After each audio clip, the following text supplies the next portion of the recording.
Do you feel like you're a weirdo or a misfit? That's San Francisco back there. People have been coming to San Francisco for years who felt like they didn't belong where they grew up, and they find a place where there's other weirdos and misfits, and suddenly they feel normal. So anyhow, this song is for all you lovely people who sometimes feel alienated from the norm, the normies. Enjoy.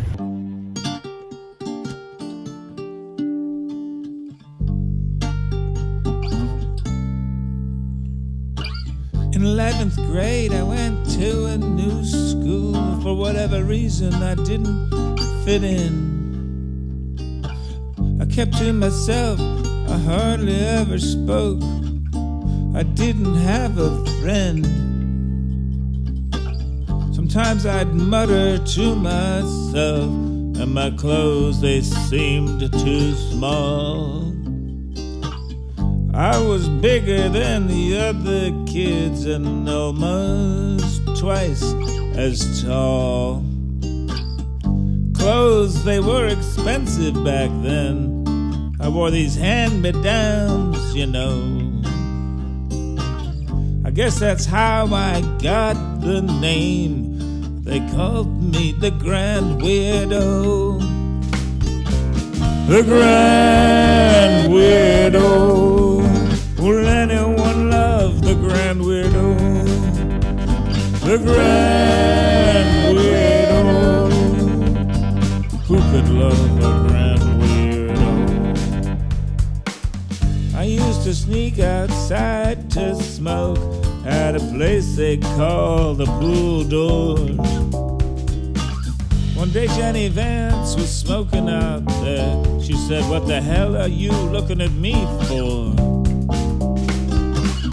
I said nothing and I just walked away, and I never went back out there after that day. But soon the rumor went all around the school that I was sweet on Jenny Vance.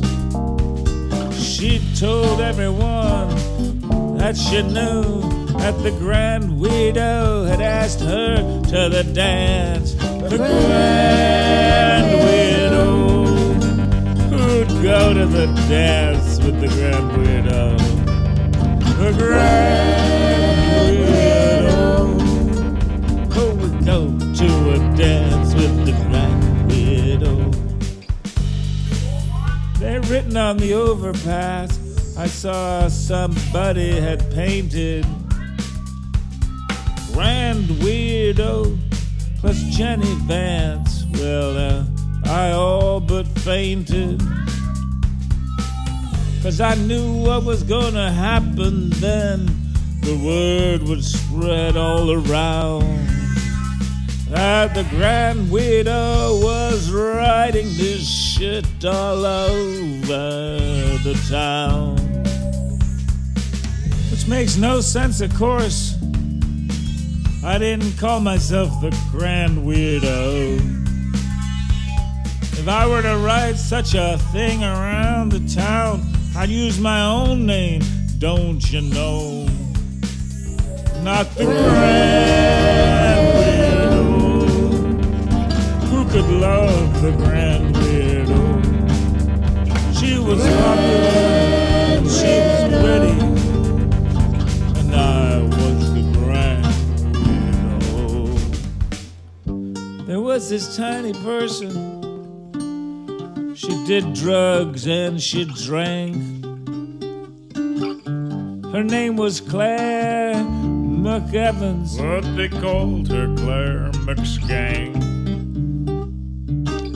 One day in Mr. Glower's math class, she handed me a note.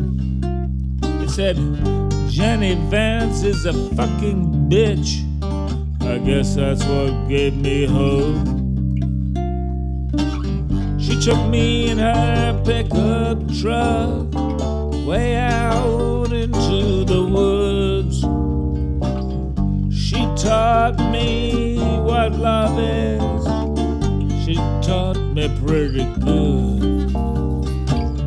The next day we walked down the halls hand in hand, so so everyone could see that the Grand Weirdo and Claire McSkank were living ever after happily. Weirdo, McSkank and the Grand Weirdo. Grand Weirdo, McSkank and the Grand Weirdo. They did it as a joke, I guess. The high school students can be cruel, but they voted us the prom king and prom queen. By then we'd both dropped out of school. We were living way out in the woods in a shack that we had put together, playing guitar and singing songs, not great, but you know, getting better. On prom night, they stuffed an effigy of me, a big fat hairy dummy of the main character of this song, and they made an effigy of her, a skank with a tight skirt on. They danced this dummy prom king and prom queen as all the happy students laughed and roared, as Jenny Vance and some other jerk lit up the dummies at the full doors. The fire spread. Is that our fault? Ah, but we still get credit in that town. The Grand Weirdo and Claire McSkank burned that high school down. The Grand